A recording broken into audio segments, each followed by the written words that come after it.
ദൈവനാമം വാഴ്ത്തപ്പെടുമാറാണ്. ദൈവത്തിന് കൃപയാൽ കുരിന്തി ലേഖനത്തിൻ്റെ 12ാമത്തെ സെക്ഷനിൽ പ്രവേശിപ്പാൻ ദൈവം നമ്മെ സഹായിച്ചതോർത്ത് ഞാൻ ദൈവത്തെ സ്തുതിക്കുന്നു, സ്തോത്രം ചെയ്യുന്നു. നിങ്ങൾക്ക് എല്ലാവർക്കും കർത്താവായ യേശുക്രിസ്തുവിന്റെ നാമത്തിൽ സ്നേഹവും വന്ദനവും അറിയിക്കുകയാണ്. കഴിഞ്ഞ നാളുകളിൽ നിങ്ങൾ നൽകിയതായ എല്ലാ പ്രോത്സാഹനത്തിനും സഹകരണത്തിനും പ്രാർത്ഥനയുടെ പിൻബലത്തിനുമായിട്ട് ഞാൻ നന്ദി പറയുന്നു. ദൈവം നിങ്ങളെല്ലാവരെയും ധാരാളമായി അനുഗ്രഹിക്കുമ്പോഴാകട്ടെ. നാം കഴിഞ്ഞ ദിവസങ്ങളിൽ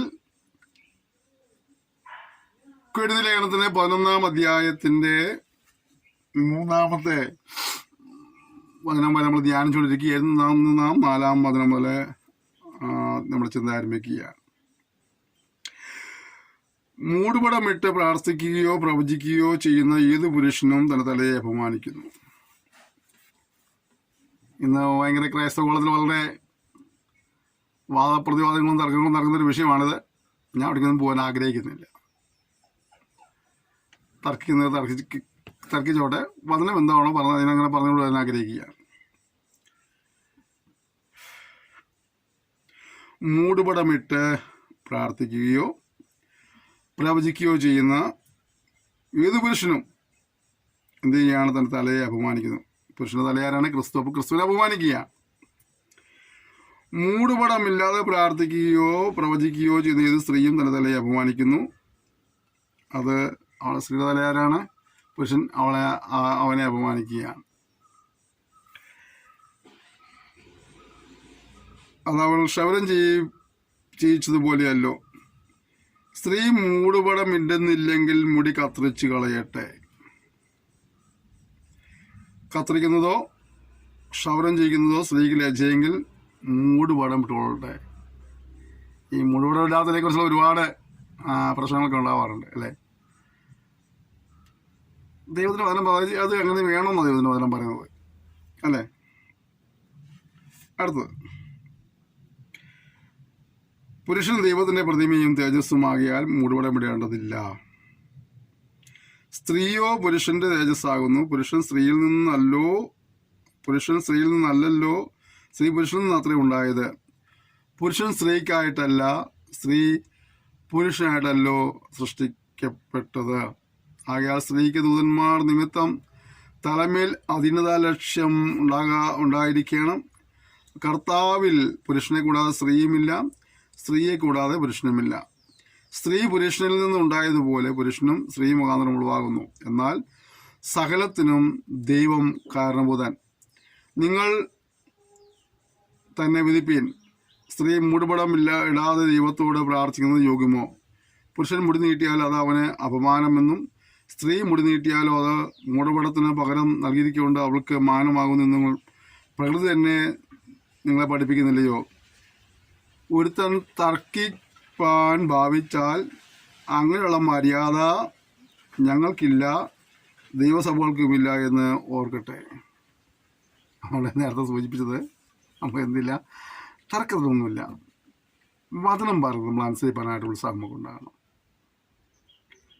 അത് ദൈവമാ. നമ്മൾ ദൈവത്തെ പ്രസാദിപ്പിക്കാനാണ് ഈ ഓട്ടമെല്ലാം ഓടുന്നത്. ഈ ചെയ്തതൊക്കെ ദൈവത്തെ പ്രസാദിപ്പിക്കാൻ വേണ്ട അല്ലേ? അങ്ങനെയെങ്കിൽ വചനം പറയുന്ന കാര്യങ്ങളും കൂടെ അനുസരിച്ച് നമ്മൾ മുന്നോട്ട് പോകാനുള്ള ഒരു കൃപയ്ക്കായിട്ട് നാം ദിവസം യാചിക്കും. 17ാമത്തെ വാക്യം, ഇനി ആജ്ഞാപിപ്പാൻ പോകുന്നതിൽ ഞാൻ നിങ്ങളെ പുകഴ്ത്തുന്നില്ല. നിങ്ങൾ കൂടി വരുന്നതിനാൽ നന്മയ്ക്കല്ല തിന്മയ്ക്കത്രേ ഇടയാകുന്നത്. പ്രിയപ്പെട്ടവരെ, വളരെ ഗൗരവത്തോടെ ചിന്തിക്കേണ്ട ഒരു വിഷയമാണ്. നമ്മൾ കൂടി വരുന്നതിലൂടെ നന്മയുണ്ടാകണം എന്നുള്ളതാണ്. ഇവിടെ കൂടിവരവുകൾ പോലും തിന്മയ്ക്കായി ഭവിക്കുന്നു എന്ന് പറയുമ്പോൾ അതിൻ്റെ അർത്ഥം എന്തുവാ? നമ്മൾ എവിടേക്കോ വഴിതെറ്റിപ്പോയി എന്നുള്ളതല്ലേ സത്യം? നമ്മൾ ലക്ഷ്യം തെറ്റിപ്പോയി എന്നുള്ളതല്ലേ സത്യം? ഒരു ക്രമീകരണം വേണമെന്നുള്ളതല്ലേ, ഒരു മടങ്ങിവരും വേണമെന്നുള്ളതല്ലേ വാസ്തവം? എന്ത് നമ്മൾ മനസ്സിലാക്കാത്തത്?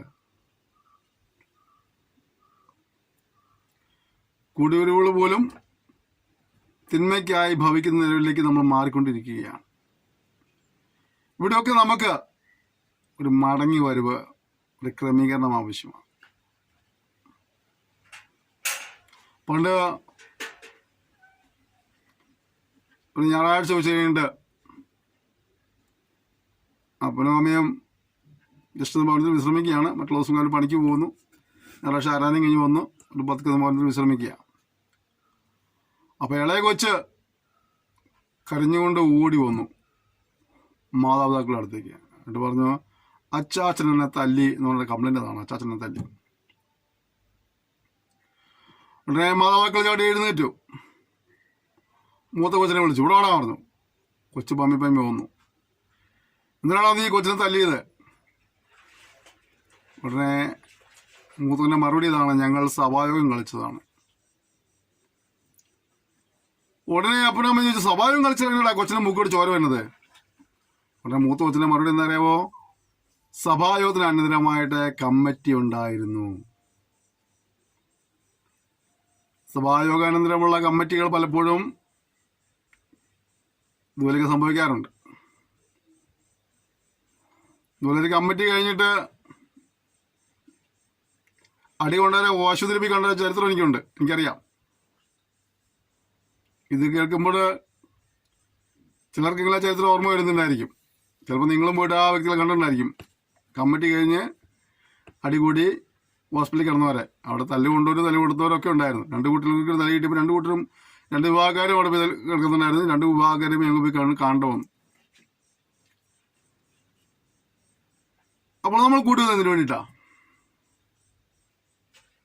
ഇത് എന്താണ് നമ്മുടെ സഭ? ഇപ്പം എന്താണ് നമ്മുടെ സഭയുടെ ഇപ്പോഴത്തെ അവസ്ഥ? എങ്ങനെയാ? കമ്മിറ്റി കൂടി തലല്ലിപ്പൊളിക്കാനുള്ളതായിട്ട് അത്രമാത്രം അതപ്പതിച്ചോ നമ്മുടെ സഭ?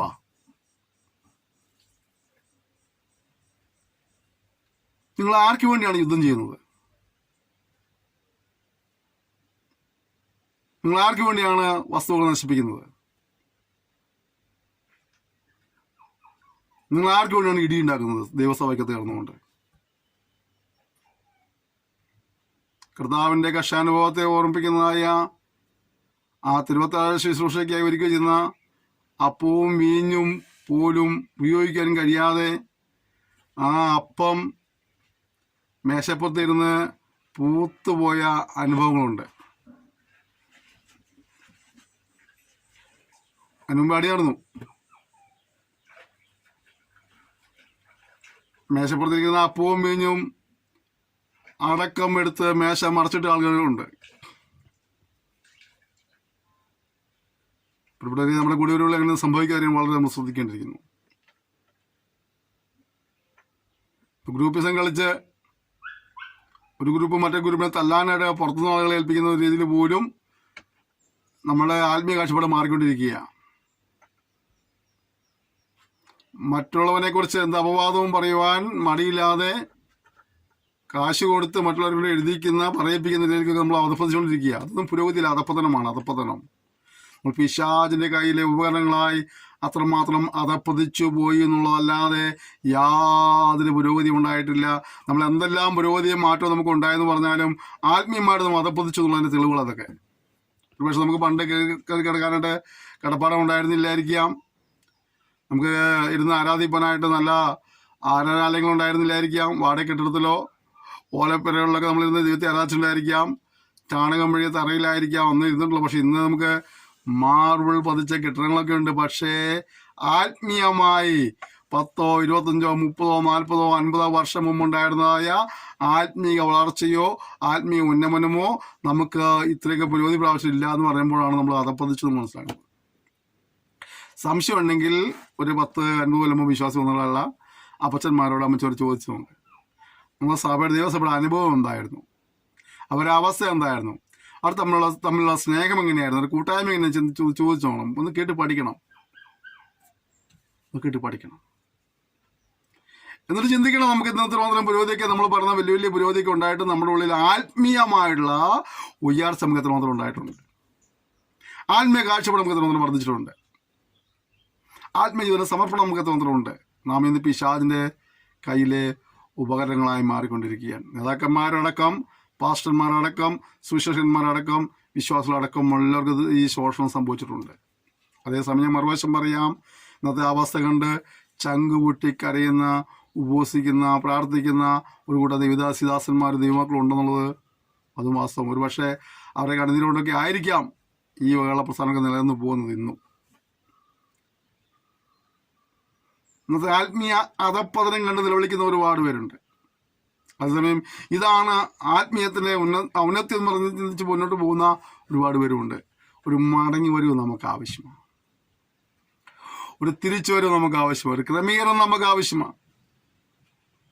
ഇതൊക്കെ നമ്മൾ പറഞ്ഞാൽ പിന്നെ ആരാ പറയാനുള്ളത്? ഒരുപക്ഷെ നാളെ നിങ്ങൾ എൻ്റെ സന്ദേശം കേട്ടില്ല എന്ന് വന്നേക്കാം, ഇന്ന് ഷെയർ ചെയ്ത് നാളെ ഷെയർ ചെയ്തില്ലെന്ന് വന്നേക്കാം. No problem. ഒരാളെങ്കിലും ഇത് കേട്ടിട്ട് ഇപ്പോഴത്തെ അവസ്ഥ പരിതാപകരമായ അവസ്ഥയാണ്, ഒരു മാറ്റം ആവശ്യമാണ് സമർപ്പിച്ച് പ്രാർത്ഥിക്കാൻ കഴിഞ്ഞാൽ ഈ ശുശ്രൂഷ അനുഗ്രഹപ്പെടുന്ന ഞാൻ പറയും. 100 പേര് കണ്ടതിൽ എനിക്ക് സന്തോഷമുള്ള കാര്യമാണ്. 1000 പേര് കണ്ടാൽ അതിൽ എത്രയും സന്തോഷമാണ്. 10,000 പേര് കണ്ടാൽ അതിനേക്കാൾ വലിയ സന്തോഷമാണ്. പക്ഷേ ഒരാളെങ്കിലും ഈ സന്ദേശം കേട്ട് തന്നെ ജീവിതത്തെ ഒന്ന് കണ്ട് ഒരു ക്രമീകരണം വരുത്തി എന്ന് പറഞ്ഞാൽ എൻ്റെ ജീവിതത്തിൽ ഏറ്റവും വലിയ സന്തോഷം എനിക്ക് അതാ. 10,000 പേര് കണ്ടാൽ വ്യൂവേഴ്സിനാണെന്ന് നോക്കുന്നവർക്കിപ്പോൾ 10 കാണുമ്പോൾ സന്തോഷമാണ്, എനിക്ക് സന്തോഷമാണ്. സ്വർഗം സന്തോഷിക്കുന്നത് നേരത്തെ പറഞ്ഞ പോലെ ഒരു ക്രമീകരണത്തിൽ വരുമ്പോഴാണ്. അനുസരിക്കുക. നമ്മുടെ കൂടിവരവുകൾ നമ്മുടെ തിന്മയ്ക്ക് ശാപത്തിനും കാരണമായി തീരാതെ നമ്മുടെ അനുഗ്രഹത്തിനും വിടുതലിനും കാരണമായി തീരുവാൻ നമുക്ക് എല്ലാവർക്കും വിളിച്ചാൽ നമുക്ക് എല്ലാവർക്കും അതിൻ്റെ റോളുണ്ട്. എല്ലാവർക്കും റോള്, ശുശ്രൂഷന്മാർക്കുണ്ട് റോള്. പണം തരുന്ന അച്ഛനെ നോക്കിയുണ്ട് ഗ്രൂപ്പിസം കളിച്ച് ഈ കഴിഞ്ഞ ദിവസം എൻ്റെ അടുത്ത് ഒരാൾ സൗകര്യം പറഞ്ഞതാണ്, ഞങ്ങളുടെ പാസ്റ്റർ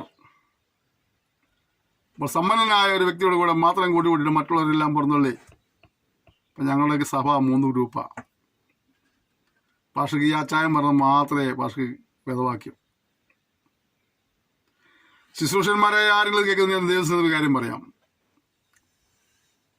പണം നിന്നെ സ്വാധീനിച്ച് തമ്മിൽ ശുശ്രൂഷ നശിപ്പിക്കരുത്. ഈ കർത്താവ് ചെയ്ത് കഴിഞ്ഞാൽ ഉള്ള പതിനുള്ള പോലെ പറഞ്ഞിട്ട് പട്ടിണി എടുക്കണമെന്ന് പട്ടിണി എടുക്കുക, ദൈവം തന്നെ പട്ടിണി മാറ്റിക്കോളും. അച്ചാനെ പ്രസാദിപ്പിച്ച് വചനവിരുദ്ധമായിട്ട് മുന്നോട്ട് പോയിട്ട് ആ ശിക്ഷയും ശാപവും മേടിച്ച് കേട്ടാൽ നിൽക്കരുത്. ദൈവമക്കളെ നിങ്ങൾക്ക് അല്പം നന്മയെല്ലാം കിട്ടി, ദൈവദാസനുള്ളിൽ കൊടുക്കുന്ന നല്ല കാര്യമാണ്, അത് തെറ്റൊന്നും പറയാൻ കഴിയില്ല. പക്ഷേ അതിൻ്റെ പേരിൽ നീ സഭയെ ഭരിക്കാൻ പോകരുത്, സഭയെ നിയന്ത്രിക്കാൻ പോകരുത്. ഇത് ദൈവത്തിൻ്റെ വകയാ. ദൈവം നിങ്ങൾക്ക് ആയുസ് നിങ്ങൾക്ക് അറിവ് തന്നത് നന്മ തന്നാൽ ദൈവം തമ്പുരാനാണ്.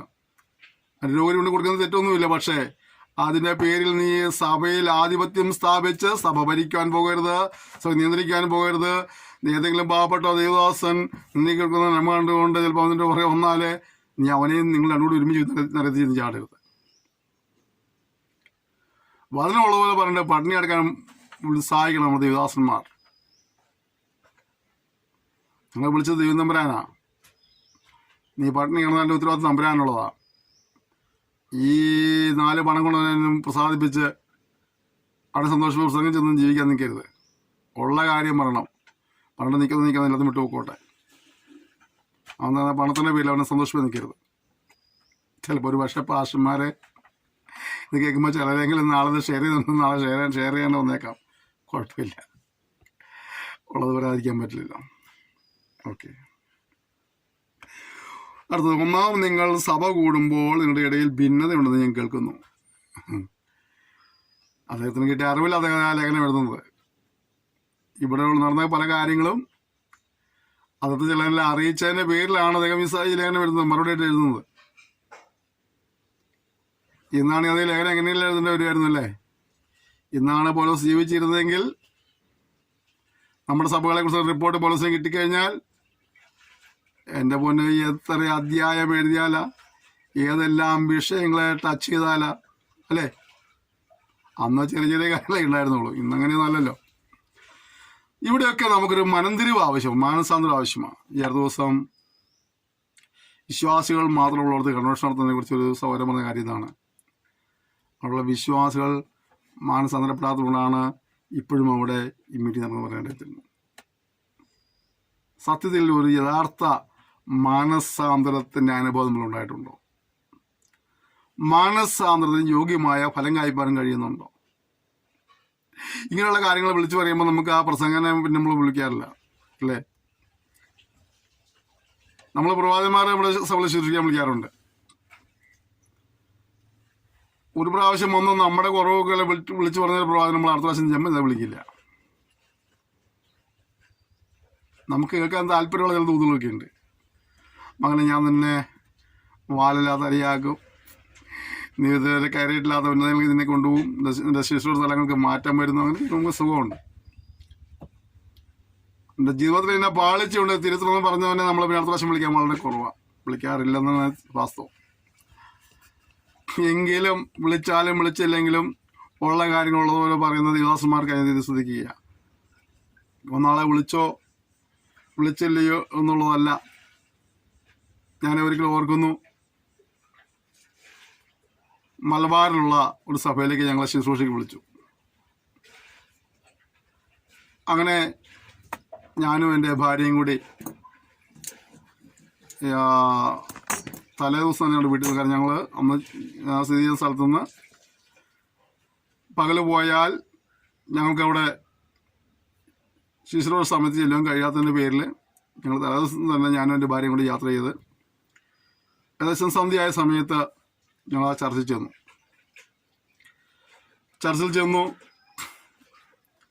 അല്പസമയം ഇവിടെ വിശ്രമിച്ചു. അതിനുശേഷമായിട്ട് ദേവദാസൻ പറഞ്ഞു നമുക്ക് സന്ധ്യാപ്രാർത്ഥനയായിരുന്നു. അങ്ങനെ സന്ധ്യാപ്രാർത്ഥനയിരിക്കുന്ന സമയത്ത്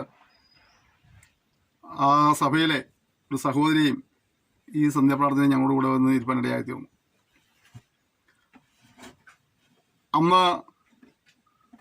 ഇന്ന് ഇങ്ങനെ മയപ്പെടുത്തി പറഞ്ഞ പോലെ ഇത്രയും പക്കത്തിൽ എനിക്ക് ശുശ്രൂഷിക്ക് അന്നില്ല.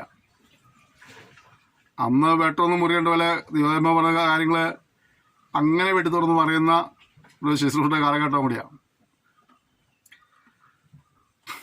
പ്രാർത്ഥിച്ചുകൊണ്ടിരിക്കുന്ന സമയത്ത് ആത്മാവ് ദൈവീ സഹോദരി പറയാനുള്ള ദൂത് എൻ്റെ തന്നു. ഞാനത് പറഞ്ഞു. ആ ദൂത് പറഞ്ഞ വശം തന്നെ ആ പുള്ളിക്കാരി പറഞ്ഞു എൻ്റെ ജീവിതത്തിൽ അങ്ങനെ സംഭവം ഇല്ല എന്ന് പറയുകയും ചെയ്തു. എന്നെ സംബന്ധിച്ചിടത്തോളം മുഖമടച്ച് ഒരു അടിയിട്ട് പോലെയായിപ്പോയി. കാരണം ഞാനവിടെ 3 ദിവസം ശുശ്രൂഷ കൊണ്ട് ചെന്നിരിക്കുന്നതാണ്. നാളെ കാലത്ത് മുതൽ ഉള്ള തുടർമാനമായ 3 ദിവസം രാവും പകലും ഞാൻ അവിടെ ദൈവനം ശുശ്രൂഷിക്കണം. അപ്പോൾ തുടക്കം നിലയിൽ ചെന്ന അന്ന് ദിവസം ആദ്യം പറഞ്ഞ ദൂത് തന്നെ അവരുടെ പാസ്റ്ററുടെയും ഭാര്യയുടെയും മുന്നിൽ വെച്ച് ആ സഹോദരൻ്റെ ജീവിതത്തിൽ അങ്ങനെ ഒരു സംഭവമില്ല എന്ന് പറഞ്ഞോട് കൂടിയിട്ട് പിന്നെ നിങ്ങൾക്കറിയാം എൻ്റെ മാനസിക നിലപ്രകാരം നിങ്ങൾക്ക് അറിയാൻ കഴിയും. എന്തായാലും ആ സന്ധ്യാപ്രാർത്ഥന കഴിഞ്ഞ് ഭക്ഷണം കഴിച്ച് ഞങ്ങൾ ആദിദാസൻ ഞങ്ങൾ തന്ന ഒരു മുറിയിലേക്ക് ഞങ്ങൾ വിശ്രമത്തിനായി കയറി. എൻ്റെ ഭാര്യ ചോദിച്ചു, നിങ്ങൾ എന്തിനെങ്ങനെ പറഞ്ഞത്? ആ സഹോദരി പറഞ്ഞു കേട്ടില്ലേ? ഞാനത് കേട്ടപ്പോൾ ഒന്ന് പതറി. ബോധ്യമുണ്ട് ഉള്ളിൽ ദൈവാത്മാവ് ഒരു ആലോചനയാണെന്ന് ബോധ്യമുള്ളപ്പോൾ തന്നെ നാളെ എങ്ങനെ ജനത്തെ അഭിമുഖീകരിക്കേണ്ടി വരും. ആ സഹോദരി ആദിദാസൻ്റെ ഭാര്യ അവരാരും ഇതിനു മുമ്പ് ശുശ്രൂഷ കണ്ടിട്ട് അനുഭവിച്ചിട്ടൊന്നുമില്ല. അതുകൊണ്ട് തന്നെ അവരെങ്ങനെയുള്ളതായ ഒരു പ്രതികരണമായിരിക്കും നാളെ വരുന്ന ജനത്തോട് പറയുക എന്നുള്ളത് എനിക്ക് വളരെ ഭാരമുണ്ടായി. ഞാനിങ്ങനെ ചിന്തിച്ച് നേരം വിളക്കുമ്പോൾ അവിടെ നിന്നുള്ള ഫസ്റ്റ് വണ്ടിക്ക് നാട്ടിലേക്ക് പോന്നാലോ എന്തെങ്കിലും ഒരു കാരണം പറഞ്ഞിട്ട് ആ ജനത്തിന് മുമ്പിൽ ഇങ്ങനെ ശുശ്രൂഷിക്കുള്ള ഒരു വലിയ ചിന്തയും എപ്പോഴും എനിക്കുണ്ടായി. അതേസമയം മറുവശത്ത് ദൈവം തന്ന ആലോചനയാണ് പറഞ്ഞത്. അതുകൊണ്ട് അതിൻ്റെ പുറകിൽ എന്ത് സംഭവിച്ചാൽ ദൈവം അതിൻ്റെ ഉത്തരവാദിയാണുള്ള ചിന്ത മറുവശത്തുണ്ടായിരുന്നു. എൻ്റെ പ്രിയപ്പെട്ടവരെ, ഒരു രാത്രി എനിക്ക് വളരെ ഉറക്കം നഷ്ടപ്പെട്ട രാത്രിയായിരുന്നു. തിരിഞ്ഞും മറിഞ്ഞും കിടന്ന് പ്രാർത്ഥനയിൽ ശ്രദ്ധ കൊടുക്കാൻ കഴിയുന്നില്ല. അതേസമയം തടസ്സമുണ്ടിരുന്നു. അങ്ങനെ ഒരു 4:30 പുലർച്ചെ 4:30 ഞങ്ങൾ കിടന്ന മുറിയിലുള്ള വാതിലൊന്നും മുട്ടുകയാണ്. ആ ദേവദാസൻ്റെ ഭാര്യ വന്ന് വിളിച്ച് പറഞ്ഞു, ദേവദാസനെ എഴുന്നേറ്റ് വരണം, ഇന്നലെ ആലോചന പറഞ്ഞ സഹോദരിയുടെ ഭർത്താവ് വന്നിട്ടുണ്ട്, വിളിക്കുക എന്ന് പറഞ്ഞു. പ്രിയപ്പെട്ടവർ, അതുകൊണ്ട് കേട്ടോട് കൂടിയിട്ട് നമ്മുടെ ഉള്ളിലെ സകല കിളികളും പറന്നു പോകാൻ തുടങ്ങി. കാരണം കഴിഞ്ഞ രാത്രി ദൂത് പറഞ്ഞു, ആ സഹോദരി അതിൻ്റെ ജീവിതത്തിൽ അങ്ങനെ സംഭവിച്ചില്ല എന്ന് പറയുന്നു. ഇതാ പുലർച്ചെ 4:30 ആയിട്ടുള്ളൂ. അപ്പോഴത്തേക്കും ആ സഹോദരി പോയിട്ട് തന്നെ ഭർത്താവിനെ വെച്ച് വന്നിരിക്കുകയാണ്, ഭർത്താവിനെ കാണാൻ പറഞ്ഞിരിക്കുകയാണ്. ആ സമയത്ത് കർത്താവ് വരികയോ മരണം സംഭവിക്കുകയോ നിങ്ങൾ നന്നായിരുന്നു ചിന്തിച്ച് പോയിട്ടുണ്ട്. അങ്ങനെ ഞാൻ കണ്ണുനിരുമ്പി എഴുന്നേറ്റ് അവിടെ ചെന്നു, മുഖം കഴുകി ആ സഹോദരൻ്റെ അടുത്ത് ചെന്നു. അപ്പോൾ അവിടുത്തെ പാസ്റ്ററും ഭാര്യയും വളരെ പേടിച്ചിരിക്കുകയാണ്. ഇനിയിപ്പോൾ അവിടെ എന്താ സംഭവിക്കാൻ പോകുന്നത് അവർക്കും വളരെ പേടിയായി. ഞാനും ഉള്ളിൽ അല്പം ഭയമുണ്ട്. അന്യനാടാണ്, ഒരു ശുശ്രൂഷയ്ക്ക് വേണ്ടി വിളിച്ചവിടെ ചെന്നതാണ്. നമ്മളൊരു കാര്യം പറഞ്ഞതിനെ കുറിച്ച് എനിക്ക് 100% ഉറപ്പുണ്ടെങ്കിൽ പോലും അടുത്ത നിമിഷം എന്താ സംഭവിക്കാമെന്ന് നമുക്കറിയാം. അത് വളരെ ഭാരപ്പെട്ട് ഞാനിരിക്കുകയാണ്. എൻ്റെ ഭാര്യയെ ഞങ്ങൾ കിടന്ന മുറിയുടെ ആ വാദക്കോദർ ഭാര്യ ഇങ്ങനെ നോക്കിയിരിക്കുക, എന്നെ ഇവിടെ എന്താ സംഭവിക്കാൻ പോകണമെന്ന്. ഉടനെ ഈ ഭർത്താവ് പറഞ്ഞു, ഞങ്ങൾക്ക് ദേവദാസോടൊരു കാര്യം പറയാനുണ്ട്. ഞാൻ പറഞ്ഞു, പറഞ്ഞാട്ടെ. ഉടനെ ആ സഹോദരി പറഞ്ഞു, ദേവദാസനെ, ഇന്നലെ ദേവദാസൻ പറഞ്ഞ കാര്യങ്ങളെല്ലാം വളരെ വാസ്തവമാണ്, എൻ്റെ ജീവിതത്തിലുള്ള അനുഭവങ്ങളാണ്. പക്ഷേ എൻ്റെ പാസ്റ്ററും ഭാര്യയും ഇരിക്കുമ്പോൾ എനിക്ക് സമ്മതിപ്പാനാണ് എനിക്ക് ഒരു മടിയോടെ അങ്ങനെ തുറന്നു പറഞ്ഞു പോയത്. എന്നാലും വീട്ടിൽ ഞാൻ ഇത് ഭർത്താവിനോട് പറഞ്ഞു കഴിഞ്ഞപ്പോൾ അദ്ദേഹം അത് കാര്യങ്ങൾ എനിക്കൊന്നുകൂടെ ബോധ്യമാക്കി തരികയും അത് ശരിയാന്നുള്ളത് എനിക്കും അറിയാമായിരുന്നു. എൻ്റെ കൂടെ എൻ്റെ ഭർത്താവ് ദേവദാസനോട് ക്ഷമ ചോദിക്കാൻ എന്നെ പറഞ്ഞു കൂട്ടിക്കൊണ്ടുവന്നു പറഞ്ഞു.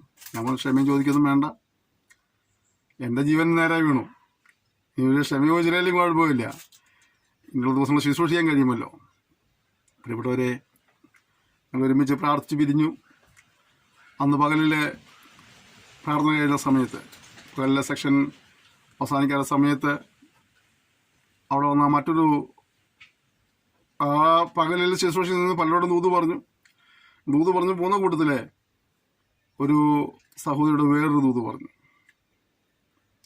അവർ ആ സെക്ഷൻ പ്രാർത്ഥന കഴിഞ്ഞപ്പോൾ വന്നിട്ട് പറഞ്ഞു, ഞങ്ങളുടെ വീട്ടിലൊന്നും ഒരു വാക്ക് പ്രാർത്ഥിച്ചു. ഞാൻ പറഞ്ഞു, നിങ്ങളുടെ പാസ്റ്ററോട് പറ, നിങ്ങളുടെ പാസ്റ്റർ കൂടെ വന്നുമ്പോൾ ഞങ്ങൾ ഒരുമിച്ചൊന്ന് പ്രാർത്ഥിക്കാമെന്ന് പറഞ്ഞു. അപ്പോൾ പാസ്റ്ററിനോട് പറഞ്ഞു, ഞാൻ ആ വീട്ടിൽ വരില്ല. അപ്പോൾ ഞാൻ ചോദിച്ചാൽ എന്താ അവിടുത്തെ അന്തരീക്ഷം എന്താണ്, അവിശ്വാസികളുടെ വീട്ടിൽ ഈ സഹോദരി മാത്രം വിശ്വാസി വന്ന വീടാണോ? അപ്പോൾ അദ്ദേഹം പറഞ്ഞു, അല്ല, ആ സഹോദരിയുടെ ഹസ്ബൻഡ് ഒരു ഒരു പാസ്റ്ററാണ്. ചോദിച്ചു, പാസ്റ്റർ വീട്ടിൽ വരുന്നതിൻ്റെ കുഴപ്പമെന്താ? അത് എവിടെയുള്ള ആളാണ്? നാട്ടിലില്ലേ? ഉണ്ട്. അത് എവിടുത്തെ ഭാഷ? ഈ സഭയിലെ ഭാഷ തന്നെയാണ്. അപ്പോൾ ഈ സഭ 2 ഭാഷയുണ്ടോ? ഉണ്ട്. അപ്പോൾ ഇന്നത്തെ കണ്ടില്ലല്ലോ, അങ്ങനെ അദ്ദേഹം വരത്തില്ല. ഓക്കെ. ചുരുക്കത്തിൽ പ്രിയപ്പെട്ടവരെ, ആ ലോക്കൽ ശുശ്രൂഷനെയും കൂട്ടിക്കൊണ്ട് ഈ പറഞ്ഞ മറ്റു ഭാഷ വീട്ടിൽ പോയി. അവർ നമ്മൾ വർഷങ്ങളായിട്ട് ഒരു സഭയെ ശുശ്രൂഷിക്കുന്നെങ്കിൽ തന്നെയും വർഷങ്ങൾ ഇവർ തമ്മിൽ മിണ്ടാറില്ല. ഞായറാഴ്ച ഇവർ രണ്ടുപേരും ആരെങ്കിലും ഒരുമിച്ച് കൂടുന്ന ഒരേ സഭയിലാണ്. അപ്പോൾ ഇവർ എഴുതപ്പെടാത്ത ഒരു പ്രമാണം ഉണ്ടാക്കി വെച്ചിട്ടുണ്ട്. ഒരാൾ സങ്കീർത്തനം വായിക്കും, മറ്റേ ആൾ സ്തോത്രകാഴ്ച കഴിഞ്ഞ് പ്രസംഗിക്കും. പിറ്റേ ഞായറാഴ്ച ഇന്ന് സങ്കീർത്തനം വായിച്ച ആൾ പിറ്റേ ഞായറാഴ്ച സ്തോത്രകാഴ്ച കഴിഞ്ഞ് പ്രസംഗിക്കും. അപ്പോൾ കഴിഞ്ഞ ഞായറാഴ്ച സ്തോത്രകാഴ്ച കഴിഞ്ഞ് പ്രസംഗിച്ച ആൾ ഇന്നത്തെ സങ്കീർത്തനം വായിക്കണം. അങ്ങനെ എഴുതപ്പെടാത്ത ഒരു പ്രമാണം വെച്ചുകൊണ്ട് ഇവർ കുറച്ച് വർഷങ്ങളായി മുന്നോട്ട് പോകുന്ന ആളുകളാണ്. അദ്ദേഹത്തിന് അറിയാൽ അതൊക്കെ പറഞ്ഞ് അവരെ സഭയുടെ നേതൃത്വം വരെ ഇടപെട്ടിട്ട് ആ വിഷയം തീരാതിരുന്ന വിഷയമാണ്. എന്നാൽ അതെല്ലാം പറഞ്ഞ് പരിഹരിച്ച് പരസ്പരം ക്ഷമിച്ച് കൈകൊടുത്ത് കെട്ടിപ്പിടിച്ച് ഉമ്മ കൊടുക്കാനൊക്കെ ഇടയായിത്തീർന്നു. അപ്പോൾ അതിൽ ലോക്കൽ ശുശ്രൂഷനും ചെറിയ വീഴ്ചകളുണ്ടായിരുന്നു. ആ വീഴ്ചകളെ പറഞ്ഞു കൊടുത്തപ്പോൾ അത് അംഗീകരിക്കാൻ അല്പം മടി കാണിച്ചു. പിന്നെ അതെല്ലാം പറഞ്ഞ് ക്രമീകരണം പ്രാപിച്ചില്ല. വന്നു കഴിഞ്ഞപ്പോൾ ശുശ്രൂഷ എല്ലാവർക്കും ജനത്തിന് വളരെ അനുഗ്രഹമായി, സഭയ്ക്ക് വളരെ വിടുതലായി, സഭയിലൊരു വലിയ അനുതാപവും കരച്ചിലൊക്കെ ഉണ്ടായി. സഭയുടെ ഉണർവിൻ്റെ പാത്തി വന്നു. ലോക്കൽ ശുശ്രൂഷകൻ്റെ അദ്ദേഹത്തിൻ്റെ ചില പിടിവാശികളും ചില ഇതൊക്കെ ഉണ്ട്. അതിൻ്റെ പേര് അദ്ദേഹമാണ് എന്നെ വിളിച്ചത്, ശുശ്രൂഷകനെ വിളിച്ചത് അദ്ദേഹമാണ്. അതിന് വേറെ അവിടെ നിന്ന് നമ്പർ ആയിട്ട് കൊടുത്തതാണ്. അതുകൊണ്ട് ഇദ്ദേഹം എന്നോട് പകരം വിടാൻ വേണ്ടി എന്ത് ചെയ്യുന്നറിയാമോ, എൻ്റെ വീട്ടിൽ നിന്ന് തിരിച്ച് എൻ്റെ വീട്ടിൽ നിന്ന് അവിടെ വന്ന് അവൻ തിരിച്ചു പോകാനുള്ളൊരു വണ്ടിക്കൂലി അന്നത്തെ കാലത്ത് മലബാറിൽ പറഞ്ഞ നല്ലൊരു വണ്ടിക്കാശുണ്ട്. അതിൻ്റെ പകുതി പോലും തരാതെ അതുകൊണ്ട് പകരം വീട്ടി. അന്ന് ഞങ്ങളും വളരെ ദാരിദ്ര്യാവസ്ഥയിൽ കഴിയുന്നൊരു കാലഘട്ടമാണ്. എവിടെയെങ്കിലും മീറ്റിങ്ങിന് പോയിട്ടോ, ഞങ്ങളുടെ സഭ വെച്ചൊരു പാവപ്പെട്ട സഭയാണ്, അതുകൊണ്ട് അവിടെ നിന്ന് വലിയ വരുമാനമൊന്നുമില്ല. ഇതുപോലെ എവിടെയെങ്കിലും മീറ്റിങ്ങിനൊക്കെ പോയിട്ട് ശുശ്രൂഷയ്ക്ക് പോയി കിട്ടുന്നതായ ഒരു നന്മ കൊണ്ടൊക്കെ ഉപജീവിക്കുന്ന നിലകളിൽ പോകുന്ന ഒരു കാലഘട്ടം കൂടിയാണ്. ചുരുക്കം പറഞ്ഞാൽ എനിക്ക് എൻ്റെ വീട്ടിൽ തിരിച്ചു വരുവാനുള്ള വണ്ടിക്കൂലി കാശില്ല, മതിയാവുകയില്ല. പിന്നെ കണ്ണൂരിൽ ചെമ്പന്തൊട്ടിയിൽ എൻ്റെ സുഹൃത്ത്, സ്കൂളിൽ പഠിച്ച സുഹൃത്ത്, അവൻ്റെ വീട്ടിൽ പോയി അങ്ങനെ അവർ തന്ന വണ്ടിക്കൂലി കൊണ്ടാണ് ഞങ്ങൾ നാട്ടിൽ തിരിച്ചു വന്നത്. ഉള്ള കാര്യം പറഞ്ഞതിൻ്റെ പേരിൽ വണ്ടിക്കൂലി പോലും വെട്ടിച്ചുരുക്കിയതായ ഉപദേശിമാരുള്ള കാലഘട്ടം. ഞാൻ പേര് പറഞ്ഞില്ലെങ്കിലും ഇത് കേൾക്കുമ്പോൾ ചിലർക്കൊക്കെ അറിയാം ഇത് എവിടെയാണ് സംഭവിച്ചതെന്ന് അറിയാൻ പറ്റും. പക്ഷെ ഞാനത് സ്ഥലം ഞാൻ പൊതുവിൽ പറയുന്നില്ലെന്ന് മാത്രമേ ഉള്ളൂ. എൻ്റെ സുഹൃത്ത്, ചെമ്പന്തൊട്ടുള്ള സുഹൃത്ത് ബിജു ജോസ്, എനിക്ക് അവനെ മറക്കാൻ കഴിയില്ല. ഞാൻ ബൈബിൾ സ്കൂളിൽ പഠിക്കുന്ന സമയത്ത് എൻ്റെ ദൈനംദിന ആവശ്യങ്ങൾക്കുള്ളതായ പൈസ പോലും ഇല്ലാതെയാണ് ഞാൻ ബൈബിൾ സ്കൂളിൽ പഠിച്ചത്. അവൻ്റെ വീട്ടിൽ നിന്നിരുന്ന എണ്ണയും സോപ്പും മേടിക്കാനുള്ള കാശ് കൊണ്ടാണ് എനിക്ക് എണ്ണയും സോപ്പും മേടിച്ച് തന്നിട്ടുള്ളത്. ഞാൻ എഴുതിയ പേപ്പറുകളും ഞാൻ എഴുതിയ പേനയൊക്കെ 90% അവൻ്റെ പൈസ കൊണ്ടാണ്. അവനിടയ്ക്ക് എന്നോട് തമാശയുടെ പറയാറുണ്ട്, നീ ഉപദേശിച്ചല്ലേ, ഞാനവിടെ അതിനെ അങ്ങനെ ചെയ്തൊക്കെ പറയാറുണ്ട്. തമാശ പറഞ്ഞാണ്, ഞാൻ തന്നതിനെ വിളിച്ച് പറഞ്ഞതല്ല. ഞാനും പറയാറുണ്ട്, നീ ഇതിന് കാരണമാണ്, എനിക്ക് ഇതിന് കാരണം പറയാറുണ്ട്. ഞങ്ങളൊരു പൂർവ്വ വിദ്യാർത്ഥി സമ്മേളനം വെച്ചപ്പോഴും ഞാൻ പറഞ്ഞു, ബിജുവാണ് എന്നെ അന്നകളിൽ സഹായിച്ചത് എൻ്റെ പഠനം പൂർത്തീകരിക്കാനായിട്ട്. അതേസമയം ഉള്ള കാര്യങ്ങളുള്ള പോലെ പറഞ്ഞതിൻ്റെ പേരിൽ ഇതാ ഇവിടെ ഒരു ദേവദാസൻ ശുശ്രൂഷയ്ക്ക് വിളിച്ച് എന്ന് 3 ദിവസം ശുശ്രൂഷ എൻ്റെ പോരുമ്പോൾ എന്നോട് പകരം വീട്ടിൽ ഇങ്ങനെയാണ്. സങ്കടമൊന്നുമില്ല കാര്യത്തിൽ. ദൈവം ഒരു വഴിക്ക് ഞങ്ങളെ കുട്ടികളുടെ ഭവനത്തിൽ എത്തിച്ചു. കർത്താവിന്റെ കൃപ ഞങ്ങൾ ഇന്നും ശുശ്രൂഷയിലുണ്ട്. എൻ്റെ ദേവദാസന്മാരോട് എനിക്ക് പറയാനുള്ളത്, ഭിന്നതകൾ പ്രോത്സാഹിപ്പിക്കുന്ന ഭിന്നതയിൽ നമുക്ക് ഐക്യതയ്ക്ക് വരുവാൻ ശ്രമിക്കണം. പക്ഷെ നമുക്ക് ലഭിക്കേണ്ട നന്മയുടെ അളവ് ലേശം കുറഞ്ഞു പോയാലും കർത്താവ് തന്ന ആലോചനയെ ധൈര്യമായിട്ട് പറയണം. അതിന് നഷ്ടം കർത്താവ് നിർത്തിക്കോളും. പിന്നെ എന്നെ ആ സഭയിൽ ഇതുവരെ വിളിച്ചിട്ടില്ല, ഞാനവിടെ പോയിട്ടുമില്ല. ഇന്നത്തെ പോലെ ഫോൺ സൗകര്യങ്ങളൊന്നും ഇല്ല, മൊബൈലൊന്നുമില്ല, ലാൻഡ് ഫോണൊന്നും ഞങ്ങളെ ആളുടെ ഭാഗത്തില്ല. അതുകൊണ്ട് ആർക്കും നമ്പർ കൊടുക്കാൻ കഴിഞ്ഞിട്ടില്ല. ഇന്നൊക്കെയാണെങ്കിൽ ചില വഴിക്ക് ഭാഷ പേരെന്തോ നമ്പറെന്നൊക്കെ ചോദിക്കുന്ന ആൾക്കാരെ ഇങ്ങോട്ടും ഉണ്ടാവും. ഇല്ലെങ്കിൽ എൻ്റെ ഒരു കാർഡ് വിട്ട് കൊടുക്കാം. അങ്ങനെയൊക്കെ ഇന്നത്തെ കാലത്ത് ഒരുപാട് കാര്യങ്ങൾ. പക്ഷെ അന്ന് ഇതൊന്നും ഇല്ലാത്തൊരു കാലഘട്ടം. അന്ന് എന്നിട്ടും ദൈവം നമ്മെ നിലനിർത്താനിടയായി തീർന്നു. ശുശ്രൂഷ നമ്മൾ നിലപടി നിവർത്തിക്കാനായിട്ട് നമ്മൾ ഏൽപ്പിച്ചു കൊടുക്കാം. വീഴ്ചകൾ താഴ്ചകൾക്ക് സംഭവിച്ചിട്ടുണ്ടെങ്കിൽ ക്രമീകരണം വരുത്താം. ഓർക്കുക, നമ്മൾ വിളിച്ച ദൈവമായതുകൊണ്ട് സഭയിലെ മാലിന്യങ്ങളെയും പുഴുക്കുത്തിലും കാണുമ്പോൾ മൗനമായിരിക്കാതെ അതായത് ശബ്ദിക്കുവാൻ ഒരുക്കുള്ളവരായിരിക്കണം. അടുത്തത്, നിങ്ങൾ സഭ കൂടുമ്പോൾ നിങ്ങളുടെ ഇടയിൽ ഭിന്നതയുണ്ടെന്ന് ഞാൻ കേൾക്കുന്നു. ഏതാനും വിശ്വസിക്കുകയും ചെയ്യുന്നു. നിങ്ങളിൽ കൊള്ളാകുന്നവർ വെളിവാകണതിന് നിങ്ങളുടെ ഇടയിൽ ഭിന്നപക്ഷങ്ങളും ഉണ്ടാകേണ്ടത് തന്നെ. നിങ്ങൾ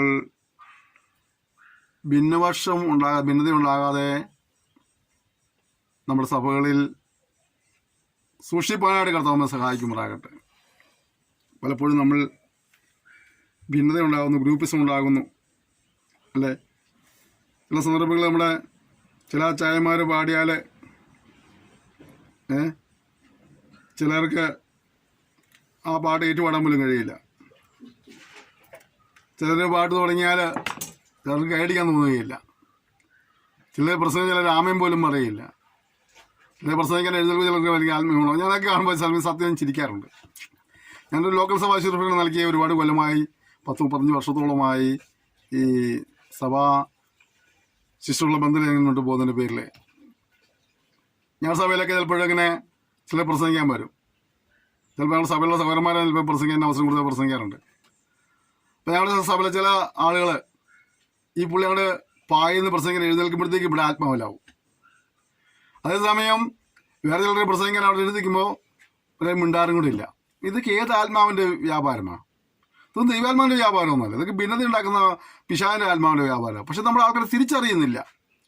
എന്നിട്ട് അവർ പറയും ഞങ്ങളാണ് ഏറ്റവും പക്ക ആത്മീയരെന്നാണ് അവർ പറയുന്നത്, ഞങ്ങളാണ് ഏറ്റവും വലിയ വിശുദ്ധരെന്നാണ് പറയുന്നത്, മറ്റുള്ളവരെല്ലാം പോക്കാന്നാണ് പറയുന്നത്. ഭിന്നത ഉണ്ടാക്കുന്ന പാട്ടിന് ഒരു ആൾ പാട്ടെടുത്തിട്ട് ആ പാട്ട് കൂടെ പാടാത്ത ആൾക്കാരുണ്ട്, ഒരാൾ കൈയടിച്ചവർ കൂടെ കൈയടിക്കാത്ത ആൾക്കാരുണ്ട്. അതുകൊണ്ട് പറയും ഞങ്ങളാ ആത്മീയ ഏറ്റവും അല്ല. അവിടെ നിങ്ങൾക്ക് തെറ്റുപറ്റിപ്പോയി. ഭിന്നത ഉണ്ടാക്കുന്ന ഒന്നും ദൈവാത്മാവല്ല, അതെല്ലാം പൈശാചികമാണ്, പിശാചിന്റെ കളിക്കോപ്പുകളാണ്. അതുകൊണ്ട് നമുക്ക് ശാന്തമായി നമുക്ക് ചിന്തിക്കാം, ഞാൻ എൻ്റെ സഭയിൽ ഭിന്നത ഉണ്ടാക്കുന്ന വ്യക്തിയാണോ ഐക്യത ഉണ്ടാക്കുന്ന വ്യക്തിയാണോ? ഞാൻ എൻ്റെ സഭയിൽ ആത്മീയ വർദ്ധനയ്ക്ക് നിലകൊള്ളുന്ന വ്യക്തിയാണോ ആത്മീയ ശോഷണത്തിനായി നിൽക്കുന്ന വ്യക്തിയാണോ?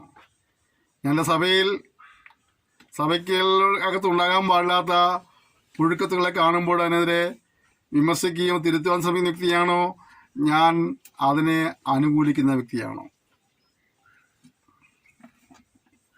നമുക്ക് നമ്മോട് തന്നെ ചോദിക്കാം. നമ്മളിപ്പോൾ എവിടെ എത്തി നിൽക്കുന്ന നമുക്ക് കാണാം. ഒരു പുതിയ തീരുമാനത്തോടെ, ഒരു പുതിയ സമർപ്പണത്തോടെ നമുക്ക് ദൈവത്തോട് പ്രാർത്ഥന, കർത്താവേ ഒരു ആത്മീയ വർദ്ധനവിന് വേണ്ടി ഉത്സാഹിക്കുന്ന ഒരു വ്യക്തിയായി തീരുവാനായിട്ട്, സഭയുടെ ഐക്യതയ്ക്ക് വേണ്ടി നിലകൊള്ളുന്ന ഒരു വ്യക്തിയായി തീരുവാനായിട്ട് കർത്താവേ എന്നെ സഹായിക്കണമേ. സഭയിൽ അനാവശ്യമായി ശത്രു പതയ്ക്കുന്നതായ കളകളെ കണ്ടുകൊണ്ട് ആ പുഴുക്കുത്തുകളെ പ്രോത്സാഹിക്കുന്ന വ്യക്തിയായിട്ടല്ല, അവയെ തിരുത്തുവാൻ പ്രചോദകമായി തീരാൻ എന്നെ ഉപയോഗിക്കണമെന്ന് നമുക്ക് ഒരുമിച്ച് പ്രാർത്ഥിക്കാം. ഞാൻ സമ്പന്നരുടെ നിർദ്ദേശപ്രകാരം ശുശ്രൂഷിക്കുന്ന വ്യക്തിയായിട്ടല്ല, ദൈവന പ്രകാരവും ദൈവാത്മയുടെ നിർദ്ദേശപ്രകാരവും ശുശ്രൂഷിക്കുന്ന വ്യക്തിയെ തിരുവാനായി സമർപ്പിച്ച പ്രാർത്ഥിക്കാം. എനിക്ക് സമ്പത്തോ നന്മകളൊക്കെ ഉണ്ട്, അതുകൊണ്ട് പേരിൽ ഞാൻ ദൈവസഭയെ ഭരിക്കുന്നതിനായിട്ടല്ല, എൻ്റെ സമ്പത്ത് ദൈവനാമത്തിന് കൊടുക്കുമ്പോൾ തന്നെ സഭയുടെ ഉത്തമ വിശ്വാസിയായി നിലകൊള്ളുവാനായിട്ട് വചനത്തിനും ഉപദേശം കീഴ്പ്പെട്ട് ജീവിക്കാനായിട്ട് സമർപ്പിക്കുന്ന പറയുവാൻ നമുക്ക് വരട്ടെ. എല്ലാ നിലകളിലും കൃപീണത്തിനായി ഏൽപ്പിച്ച് ഇത് ഒരുമിച്ച് പ്രാർത്ഥിച്ചു. സ്വർഗീയ പിതാവേ സെക്ഷനായ സ്തോത്രം ചെയ്യുന്നു. നമ്മൾ സംസാരിച്ച് കൃപയ്ക്കായ സ്തോത്രം. ഈ പഠനങ്ങളെല്ലാം നീ അനുഗ്രഹിക്കണമേ. ഞങ്ങളുടെ കോഴ്സ് നിങ്ങൾ അനുഗ്രഹിക്കുമ്പോഴാണെന്ന് പ്രാർത്ഥിക്കുന്നു. ഈ സന്ദേശങ്ങൾ പങ്കുവയ്ക്കുന്നവരുണ്ട്, നീവരെ അനുഗ്രഹിക്കണമേ. ശുശ്രൂഷക്കായി പ്രാർത്ഥിക്കുന്നവരുണ്ട്, വിധുകളിൽ പ്രോത്സാഹിക്കുന്നവരിൽ അനുഗ്രഹിക്കുമ്പോഴാണെന്ന് പ്രാർത്ഥിക്കുന്നു. ഞങ്ങൾ ഐക്യതയ്ക്ക് വേണ്ടി നിലകൊള്ളുന്നവരായി, ആത്മീയ വർദ്ധനു വേണ്ടി നിലകൊള്ളുന്നവരായി, ഭാവി ദിവസവയ്ക്കകത്തുള്ള മാലിന്യങ്ങളെ തുടച്ചു നീക്കുവാൻ ഉത്സാഹമുള്ളവരായി തീരുവാൻ നമ്മൾ സഹായിക്കുമ്പോഴാണെന്ന് പ്രാർത്ഥിക്കുന്നു. തിരുനാമത്തെ പിന്നെയും മഹത്വപ്പെടുത്തിയാട്ടെ. യേശുനാം തന്നെ ആമേൻ. ക്ഷമയോടെ സന്ദേശം ശ്രമിച്ചത് നന്ദി പറയുന്നു. ദൈവം നിങ്ങളെല്ലാവരെയും ധാരാളമായി അനുഗ്രഹിക്കുമ്പോഴാകട്ടെ. കർത്താവ് താമസിച്ചാൽ അടുത്ത ദിവസം പ്രദക്ഷിണങ്ങളിൽ വീണ്ടും കാണാം. അതുവരെയും കർത്താവിൻ്റെ വിസാരം ചെറിയ നമ്മൾ സൂക്ഷിക്കണം. നമുക്ക് പരസ്പരം ഓർത്ത് പ്രാർത്ഥിക്കാം. സഹകരണത്തിന് പ്രോത്സാഹനത്തിന് നന്ദി പറയുന്നു. തുടർന്നും സന്ദേശം പങ്കുവയ്ക്കണം, ശുശ്രൂഷയോർത്ത് പ്രാർത്ഥിക്കണം. ഓക്കെ, എല്ലാ സഹകരണത്തിനും thank you. May God bless you.